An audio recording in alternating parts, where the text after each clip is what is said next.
aw ni ce aw ni ɲatuma ayo bisimila DMS TV sanfɛ foli an tan no ban kanbaga na lamɛnbagaw bɛɛ lajɛlen Mali kɔnɔ ani Mali kɔ kan bi ye sibiri ye mai kalo tile 17 san 2025 aw ka dun kibaru ni o wagati sele san'an ka da se an ka bi kunnafoni baw ma ni ka olu da aw tulo kan an bɛ aw hakilina jigin k'aw bɛ se k'an dɛmɛ ni kunnafoni kan ni n'a carilen ani ka hakilinaw di hakilina jɔyɔrɔ la Mali kɔfɛ bi kunnafoni ba minnu b'an bolo ni ka olu da aw tulo kan dɔw bɛ tali kɛ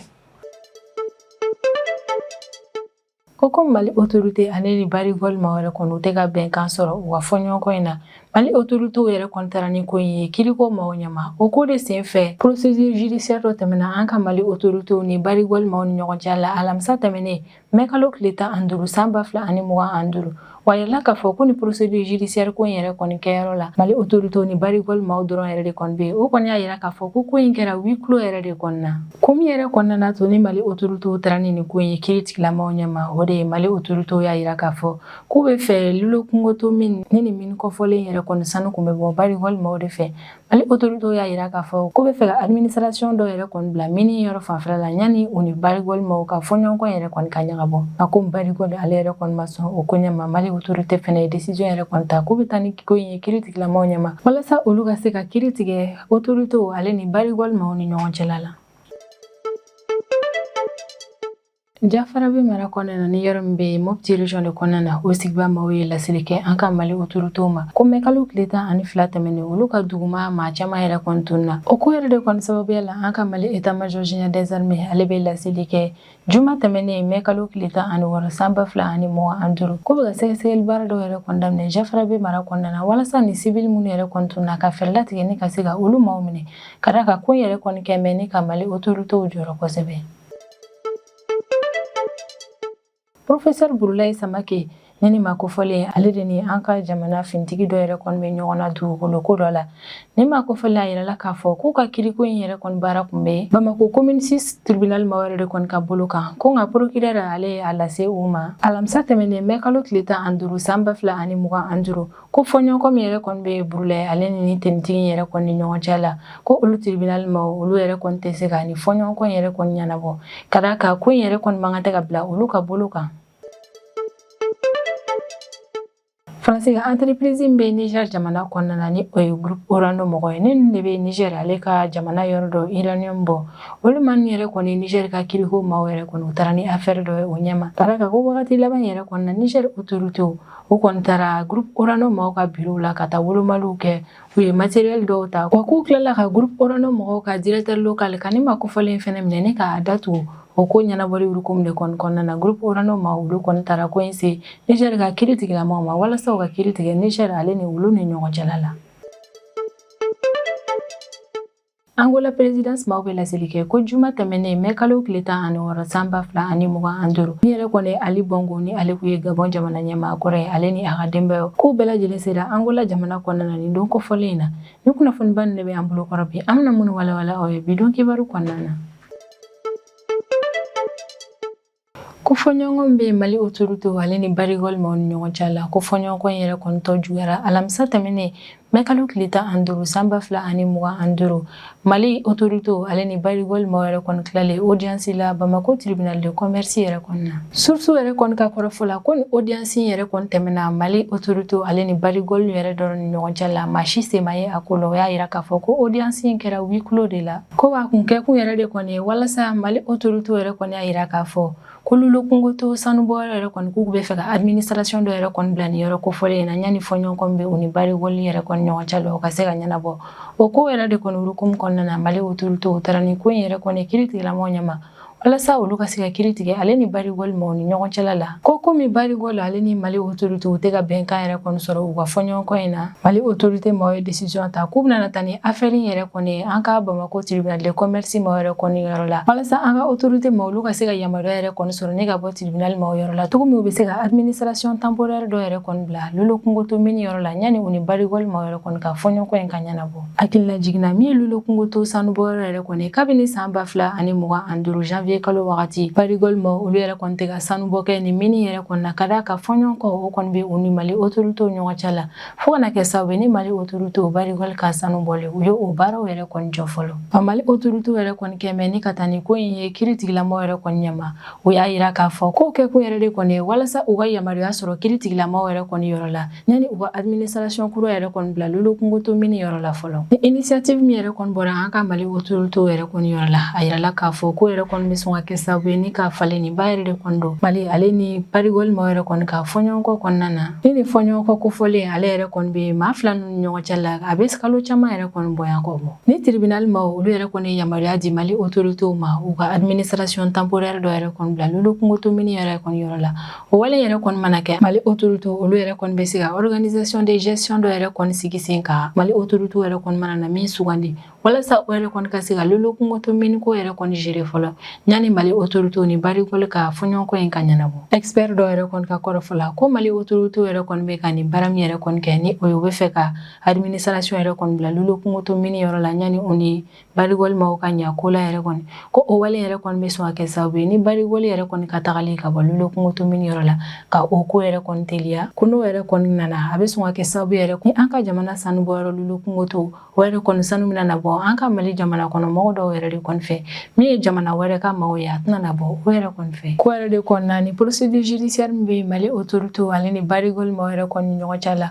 o jaabi yɛrɛ kɔni nafaba bɛ o yɛrɛ kɔnɔna ka d'a kan o de bɛna n'a yira maaw yɛrɛ kɔnɔna n'a sɔrɔ lolo kungoto mini yɛrɛ kɔni bɛna dayɛlɛ kura ye walima n'a sɔrɔ halisa an bɛ wagati min na fɔ ko bi yɔrɔ in datugulen bɛna na to fo ka taa fɔ ni Mali autorité ale ni barigol ye bɛnkan sɔrɔ u ka fɔɲɔgɔnkɔ in na de barigol mɔgɔw yɛrɛ kɔni ka sanu bɔlen ni ka taa n'a ye jamana wɛrɛ yɛrɛ kɔni kɔ kan o baara jɔra lolo kungoto kɔnɔna na kabini san 2024 novembre kalo wagati ninnu ka fɔɲɔgɔnkɔ in yɛrɛ kɔni daminɛna wagati Mali autorité olu ye code minier kuraw yɛrɛ de kɔni sigi sen kan code minier min kɔnɔna na Mali ka sɔrɔta a ka dugu jukɔrɔ nafolo la o ka ca ka tɛmɛ san tɔw tɛmɛnen taw yɛrɛ kɔni kan wa fɔɲɔgɔnkɔ in yɛrɛ kɔni tɔ juguyara wagati min an ka Mali autorité olu kɔni taara sanu tɔni 3 yɛrɛ kɔni minɛ barigol mɔgɔw la ni k'a bila u ka bolo yɛrɛ kɔni kan an min yɛrɛ kɔni an bɛ wagati min na fɔ ko bi ko in yɛrɛ kɔni t'an bɛ bila kiiri tigilamɔgɔw ɲɛma cogo min dɔw kɔni y'a yira k'a fɔ k'a bɛna kɛ sababu yɛrɛ kɔni min ye lolo kungoto mini kɔnɔna ye ni nin yɔrɔ in sanubɔ yɛrɛ kɔni jɔra a bɛ kalo caman bɔ ni sanubɔ bɛna daminɛ nin yɔrɔ kofɔlen in na ka d'a kan sanubɔ yɛrɛ kɔni bɛ wari caman yɛrɛ de kɔni ladon Mali état kun san kɔnɔna na.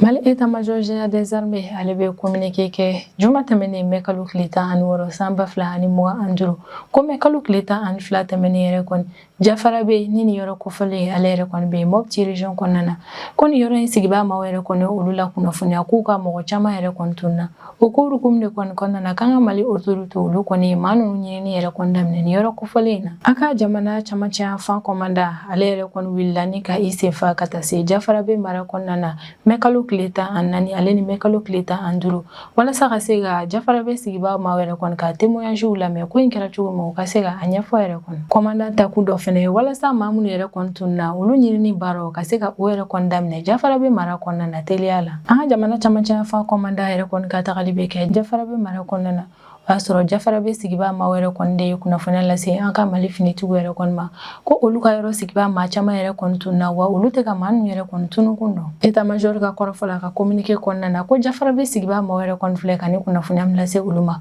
ko ninnu yɛrɛ kɔni bɛ jɔrɔna ko bɔ ko yɛrɛ de kɔni na état-major ale fɛnɛ ye laɲini kɛ gendarmerie maaw fɛ o yɔrɔ bɛɛ la k'u ka sɛgɛsɛgɛli baara dɔw yɛrɛ kɔni bila sen kan walasa ka se ka maa ninnu ka tununi ko bɛɛ lajɛlen kɔni jɛya ɲɛ ka se ka dɔn a ko ɲɛ la commandant yɛrɛ kɔni ka kɔrɔfɔ la k'olu ye kunnafoniya fɔlɔ min yɛrɛ kɔni sɔrɔ jafara bɛ sigibaa maaw yɛrɛ kɔni yɔrɔ la ko o yɛrɛ kɔni kunnafoniya nin yɛrɛ de bɛna na olu dɛmɛ kosɛbɛ u ka maa ninnu ɲinini baaraw kɔnɔna na état-major ka communiqué kɔnɔna na a bɛ sinsin ka kura ye ko min ye hadamaden hakɛ ye ale yɛrɛ kɔni cɛsirilen don o lafasali ale ni o batoli la ka d'a kan a y'a yira k'a fɔ ko ni lafasali yɛrɛ de kɔni nafaba bɛ o yɛrɛ kɔni na banbaci wale kɛlɛli baaraw kɔnɔna na de communiqué kɔnɔna na état-major b'a pereperelatigɛ ko maaw ka u tanga ni kunnafoniya in yɛrɛ kɔni tali ma ka a kɛ politiki ko ye wa a bɛ welemada kɛ jamana kɔnɔdenw bɛɛ lajɛlen ma k'an ka to maakɔnɔni ale ni basigi yɛrɛ kɔni kɔnɔna na yanni sɛgɛsɛgɛli baara min bɛ ka kɛ an ka jamana finitigiw fɛ o jaabiw ka bɔ cɛ wa a bɛ tila ka hakilinaji kɛ ko collaboration tɛmɛnen jamana kɔnɔdenw ale ni jamana finitigiw ni ɲɔgɔn cɛ la ko yɛrɛ de kɔni bɛ se ka kɛ sababu ye ni ka na ni basigi ye nin région kofɔlen in kɔnɔna na wa a b'a yira k'a fɔ ko sɛgɛsɛgɛli baara in yɛrɛ kɔni jaabi a bɛ se ka kɛ a jaabi yɛrɛ kɔni bɛ bɔ dɔgɔkun caman kuntagala yɛrɛ de kɔni kɔnɔna na ko nka ni u kɔni ye jaabi sɔrɔ a ko ɲɛ kan u b'a lase jamana kɔnɔdenw bɛɛ lajɛlen yɛrɛ kɔni tulo kan walasa ka se ka yira jamana kɔnɔdenw na k'a fɔ ko bɛ ka sɛgɛsɛgɛli baara in kɛ ni jɛlenya de min kɔni ye maaw tununi yɛrɛ ye jafara bɛ mara yɛrɛ kɔni kɔnɔna na ko in yɛrɛ kɔni kɛn bɛ sababu ye ne ka jamana kɔnɔdenw yɛrɛ kɔni jɔrɔ kosɛbɛ nka komi an ka Mali finitigiw yɛrɛ kɔni y'a yira k'a fɔ ko kɛn bɛ ne ka enquête dɔw yɛrɛ kɔni bolo da a ko ɲɛ kan walasa ka se k'a ɲɛdɔn maa ninnu yɛrɛ kɔni tununa ka taa yɔrɔ min ale ni u tunukun yɛrɛ kɔni ye min ye o yɛrɛ kɔni kɛra sababu ye ne ka hakilisigi yɛrɛ kɔni don jamana kɔnɔdenw hakilina la don n'a nataw la ni état major ale kɔni ye communiqué kɛ maa ninnu yeliko hukumu kɔnɔna la kan an kɔni bɛna n'a ka o kunnafoniya ninnu da aw tulo kan. Professeur Burulayi Samake ni ma kɔfɔlen ale ni an ka Mali finitigi dɔ yɛrɛ kɔni fɔɲɔgɔnkɔ bɛ olu ni ɲɔgɔn cɛ la terrain ko dɔ ko hukumu yɛrɛ kɔni kɔnɔna na a yirala k'a fɔ ko ko kura yɛrɛ kɔni donna ninnu ka kiiritigɛ baaraw yɛrɛ kɔni kɔnɔna na alamisa tɛmɛnen mai kalo tile 15 san 2025 Bamako commune 6 tribunal de grande instance ma olu kɔni bɛ laseli kɛ maa ninnu ye ko u ka ni affaire ko min yɛrɛ kɔni bɛ olu ka tribunal ka bolo yɛrɛ kɔni kan ko olu ka tribunal maaw tɛ se ka affaire in ɲɛnabɔ wa tribunal maaw yɛrɛ kɔni bɛ laseli kɛ o y'a sɔrɔ professeur Burulayi Samake ale ni maa min yɛrɛ kɔni fɔɲɔgɔnkɔ bɛ u ni ɲɔgɔn cɛ la terrain ko in na olu ka audience yɛrɛ kɔni kun bɛ tribunal de grande instance yɛrɛ kɔni sali kɔnɔna na o yɔrɔ yɛrɛ de kɔni na juge ale ye bɛɛ lajɛlen la kunnafoniya k'olu ka tribunal yɛrɛ kɔni tɛ se ka maa fila ninnu ka fɔɲɔgɔnkɔ in yɛrɛ kɔni labɛn terrain ko in hukumu kan yanni juge maaw yɛrɛ kɔni ka laseli kɛ k'olu ka tribunal tɛ se ka ko in ɲɛnabɔ o y'a sɔrɔ professeur Burulayi Samake ale ka juge kun y'a kuma fɔ depuis wagati jan yɛrɛ kɔni na ko affaire in bɛ tribunal maa minnu bolo ko o tribunal maa ninnu yɛrɛ kɔni yamaruya tɛ u bolo u ka ni affaire in yɛrɛ kɔni ɲɛnabɔ ka d'a kan ko fɔɲɔgɔnkɔ yɛrɛ kɔni bɛ Burulayi Samake ale ni finitigi min yɛrɛ kɔni ɲɔgɔn cɛ terrain ko min na ko o terrain yɛrɛ kɔni bɛ Welesebugu mara de kɔnɔna na k'ale ni professeur Burulayi Samake ale fɛnɛ sigiyɔrɔ yɛrɛ kɔni bɛn bɛ Kalabankɔrɔ quartier kɔnɔna de ma ko terrain yɔrɔ ale ni professeur Burulayi Samake yɛrɛ kɔni dun bɛ localité la localité min yɛrɛ kɔni tɛ commune 6 tribunal de grande instance ma yɛrɛ kɔni ka mara kɔnɔna na ko yɛrɛ de kɔni na a compétence tɛ u yɛrɛ kɔni na ka ni affaire in yɛrɛ kɔni kiiri tigɛ o yɛrɛ de kɔni kɛra sababu ye ni commune 6 tribunal de grande instance ma olu yɛrɛ kɔni y'u hakili jagabɔ o fɛnɛ sɔnna a ma k'a fɔ ko yɔrɔ in yɛrɛ kɔni tɛ olu ka mara kɔnɔna na o yɛrɛ de kɔni na compétence tɛ olu ka tribunal la ne ka maa fila ninnu ka fɔɲɔgɔnkɔ in yɛrɛ kɔni kiiri tigɛ hakilina jiginna nin ko in yɛrɛ kɔni bɛɛ lajɛlen daminɛna marisi kalo tile 24 ni dɔ kɔfɔlen na an ka Bamako commune 6 procureur ale ye mandat de dépôt yɛrɛ kɔni da professeur Burulayi Samake kan ne ka nin ma kɔfɔlen yɛrɛ kɔni datugu kaso la professeur Burulayi Samake mandat de dépôt yɛrɛ kɔni dara ale kan o y'a sɔrɔ gendarmerie colonel dɔ o ma kɔfɔlen de kun taara plainte yɛrɛ kɔni bila ale tɔgɔ la ka d'a kan colonel yɛrɛ kɔni ka kɔrɔfɔ la ko professeur Burulayi Samake a kɔni bɛ ka so jɔ ale ka terrain de kan sɛbɛn dɔ kun bɛ colonel in bolo sɛbɛn min dira ma kabini san 2023 wa sɛbɛn dɔ min yɛrɛ kɔni kun bɛ yamaruya d'a ma ka terrain in jɔ wa sɛbɛn min yɛrɛ kɔni kun bɛ nin colonel in bolo ni sɛbɛn in kɔnɔna na terrain dɔ yɛrɛ kɔni bɛ a bolo ni yamaruya bɛ a bolo a ka so jɔ ni terrain kɔfɔlen in na o terrain kelen yɛrɛ fɛnɛ kun ye professeur Burulayi ta yɛrɛ de kɔni ni o kun bɛ ka so jɔ daminɛ terrain in na wa terrain yɛrɛ kɔni titre foncier kun bɛ professeur Burulayi Samake de bolo wa professeur Burulayi Samake ale ka titre foncier in b'a bolo kabini san 2005 wagati de professeur Burulayi Samake ka kɔrɔfɔ la ko terrain kofɔlen yɛrɛ kɔni o kun bɛ lotissement dɔ la min dira Gabriel Touré personnel ma o yɛrɛ de kɔni ma u ka comité syndical yɛrɛ kɔni sira fɛ wa notaire yɛrɛ de kɔni nana nin yɔrɔ kofɔlen na ka terrain yɛrɛ kɔni tila Gabriel Touré yɛrɛ kɔni baarakɛlaw yɛrɛ kɔni ni ɲɔgɔn cɛla la wa bɛɛ lajɛlen ka titre foncier dir'i ma kabini nin wagati in na ko nka san 2023 wagati Kati préfecture ma olu nana ni terrain kelen yɛrɛ kɔni feere mɔgɔ dɔw yɛrɛ kɔni ma ni o maa dɔw la colonel yɛrɛ kɔni fɛnɛ bɛ u la o yɛrɛ de kɔni nana kɛ sababu ye ni ka na ni fɔɲɔgɔnkɔ yɛrɛ kɔni maa fila ninnu ni ɲɔgɔn cɛ la nka a yirala k'a fɔ ko min ye professeur Burulayi Samake titre foncier de bɛ ale bolo nka min ye colonel yɛrɛ kɔni ye ko permis d'occupation de bɛ ale bolo yanni professeur Burulayi Samake ale yɛrɛ kɔni ka datugu an ka kiiriko maaw fɛ o y'a sɔrɔ ko colonel yɛrɛ de kɔni kun ye professeur Burulayi Samake wajibiya k'a bɛ ka so jɔli kɛ terrain min yɛrɛ kɔni kan k'a ka so in bɛɛ lajɛlen ci professeur Burulayi Samake ale fɛnɛ banna o wale yɛrɛ de kɔni ma a y'a yira k'a fɔ k'ale ye yɔrɔ min yɛrɛ kɔni sɔrɔ tilennenya kan ko ale bɛ se ka o yɔrɔ yɛrɛ kɔni ci cogo di k'a sɔrɔ kiiritigilamaw yɛrɛ kɔni ma décision bɔ k'a fɔ k'ale ka yɔrɔ in ci o wale yɛrɛ de kɔni kɔfɛ min ye professeur Burulayi Samake mandat de dépôt yɛrɛ kɔni dara ale kan ne ka taa a datugu yɛrɛ kɔni wale min yɛrɛ kɔni nana kɛ sababu ye ne ka na ni fɔɲɔgɔnkɔba ye an ka Mali jamana kɔnɔna na ka d'a kan a nana ni an ka Mali dɔgɔtɔrɔso caman yɛrɛ kɔni ka baarajɔw ye u ka baara yɔrɔw la ka wale yɛrɛ kɔni kɔfɛ kow yɛrɛ kɔni nana sumaya dɔɔni ka d'a kan an ka Mali kiriko ma olu ye professeur Burulayi Samake u kɔni ye ale bila nka kiriko in yɛrɛ kɔni baara bɛ sen na min kɔni ye commune 6 tribunal de grande instance ma olu kɔni ye laseli kɛ bɛɛ lajɛlen ma alamisa tɛmɛnen mai kalo tile 15 san 2025 ko ni kiriko in yɛrɛ kɔni olu tɛ se ka ɲɛnabɔ f'u ka taa n'a ye tribunal wale maaw de ka yɔrɔ la sisan an bɛ tɛmɛ n'an ka jamana kɔfɛ kibaruyaw ye o kɔnɔna na an bɛ taa Niger jamana kɔnɔna na Niger jamana kɔnɔna na groupe Orano maaw ni olu yɛrɛ de kɔni bɛ Niger ka yɔrɔ dɔ yɛrɛ kɔni uranium yɛrɛ kɔni bɔ. O man yɛrɛ kɔni bɛ ka procédure judiciaire caman yɛrɛ kɔni daminɛ Niger autorité yɛrɛ kɔni yɔrɔ Niger tribunal caman yɛrɛ kɔni na ka d'a kan fɔɲɔgɔnkɔ yɛrɛ kɔni tɛmɛnen bɛ groupe Orano ale ni Niger maaw yɛrɛ kɔni ɲɔgɔn cɛ la a bɛ wagati jan yɛrɛ kɔni bɔ. Orano maaw olu bɛ ka Niger maaw yɛrɛ kɔni poursuivre ko mun na olu de k'u ye maa dɔ minɛ ka sɔrɔ man kan tɛ ka ni maa kofɔlen minɛ. U tilala ka maa dɔ fɛnɛ minɛ ni ka o datugu ka sɔrɔ sariya tɛ jɛn ni a ye. Ko fo ka taa se u y'olu ka filiale locale maa dɔ yɛrɛ kɔni ka baarakɛminɛw minɛ ka sɔrɔ u ma ɲɛfɔli kɛ o ko ɲɛ in na. Groupe Orano maaw bɛ ka Niger autorité yɛrɛ kɔni poursuivre ni koba ninnu de kan. Groupe français Orano maaw olu bɛ ni kunnafoniya lase mai kalo tile 13 tɛmɛnen san 2025 communiqué la. Communiqué min kɔnɔna na u b'a yira k'a fɔ k'olu yɛrɛ kɔni bɛ ka Niger autorité yɛrɛ kɔni poursuivre tribunal yɛrɛ kɔni na ka d'a kan ko Niger ka force de l'ordre maaw wagati laban in na olu taara opération dɔw yɛrɛ kɔni kɛ Orano maaw ka filiale locale dɔ ka bureau yɔrɔ la. Ko kabini mai kalo tile 5 tɛmɛnen ni Niger ale ka force de l'ordre maaw olu yɛrɛ kɔni taara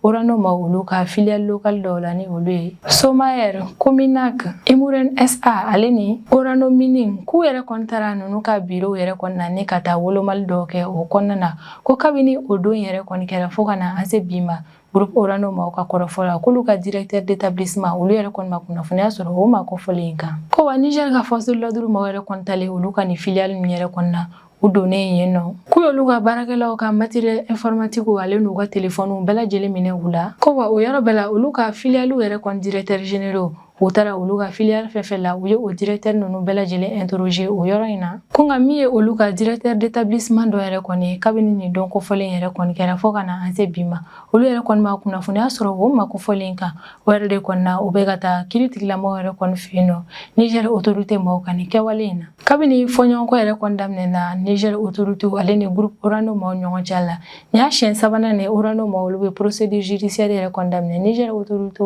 kan tuguni wa kabini ko in yɛrɛ kɔni daminɛna Orano maaw olu kun taara ni ko in ye Centre international pour le règlement des différends relatifs aux investissements ni o ye Siridi maaw ye ko nka ni zen ta yɛrɛ kɔni na u taara ni ko in ye Niger ale ka tribunal maaw yɛrɛ de kɔni yɔrɔ la kabini groupe Orano maaw y'u ka ni communiqué yɛrɛ kɔni kɛ fo ka na an se bi ma min Niger autorité olu ma bɔ ni ka jaabi kɛ ka ɲɛsin a ko ma ko min fɛnɛ y'a to Niger ka force de l'ordre maaw u taara wolomali yɛrɛ kɔni kɛ groupe Orano maaw ka filiale yɛrɛ kɔni na Niger autorité u ma ɲɛfɔli kɛ o si la ni kunnafoniya dɔrɔn yɛrɛ de kɔni bɛ an bolo Niger ale ni Orano maaw yɛrɛ kɔni ka nin fɔɲɔgɔnkɔ in ko hukumu yɛrɛ kɔni kan don n'a nataw la n'an ye kunnafoniya wɛrɛ sɔrɔ nin ko ɲɛ kan an nana olu da aw tulo kan. Angola présidence maaw bɛ laseli kɛ ko min ye Ali Bongo ni ale Gabon jamana ɲɛmaa kɔrɔ ye ale ni a ka denbayaw ko ninnu bɛɛ lajɛlen sera Angola jamana kɔnɔna na juma tɛmɛnen mai kalo tile 16 san 2025 Angola présidence maaw yɛrɛ kɔni ka kɔrɔfɔ la ko ɲani Gabon maaw olu yɛrɛ kɔni ka Ali Bongo ni a ka somɔgɔw yɛrɛ kɔni labila o y'a sɔrɔ Joao Lourenço ni ma kofɔlen ale ye Angola jamana ɲɛmaa ye